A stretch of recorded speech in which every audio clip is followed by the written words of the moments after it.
Joy Powers may look like a normal 26-year-old woman, but this Bedford County farmer had a life-changing experience a few years ago after a mission trip to Africa. In 2014, Powers traveled to Malawi, where she fell in love with the people of the area.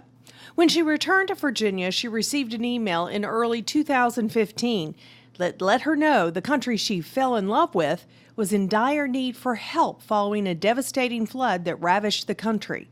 Families watched their loved ones wash away, children clinging to trees all night. Days spent following the disaster searching and identifying the dead. More than 250,000 people lost their homes, possessions, and livelihoods, and 200 people died. Before the floods, the people already faced a malnourishment epidemic.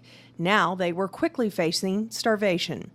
That's when Powers decided to help those communities rebuild agricultural businesses to not only provide economic stability, but hope. She began organizing Restore the Harvest. There's a lot of agriculture inefficiency in Africa, as well as other parts of the world, but particularly in Southeast Africa, we see a lot of land deprivation. We see a lot of livestock that's not really being used to the full potential.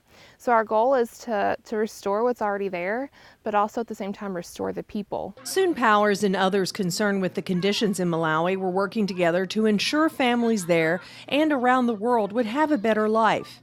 Education is a key tool that helps them reap successful harvest. The communities that we work with are strictly dependent on agriculture for all livelihood. They're isolated from any other type of industry. When you deplete agriculture in communities like this, you end up actually taking their food source away, but also the money they would use for education or healthcare. Restore the Harvest began partnering with farmers around the world, providing hands-on agricultural aid and guidance. A lot of people ask me, like, how can you even grow things in Africa? But, Malawi is an extremely fertile country if it's properly maintained. So one of the biggest problems that we ran into at first was people burn their land a couple times a year to clear it. And they plant the same crops for the past 75 years in the same field, which depletes all soil quality and nutrients. As a family farmer who grew up on a beef cattle operation, Powers knows firsthand how important good agricultural practices are to keep the land fertile. On mission trips, Powers uses her own knowledge and reaches out to other farmers to share their production tips. We look for individuals with a passion for agriculture and a passion for teaching to come with us on the ground.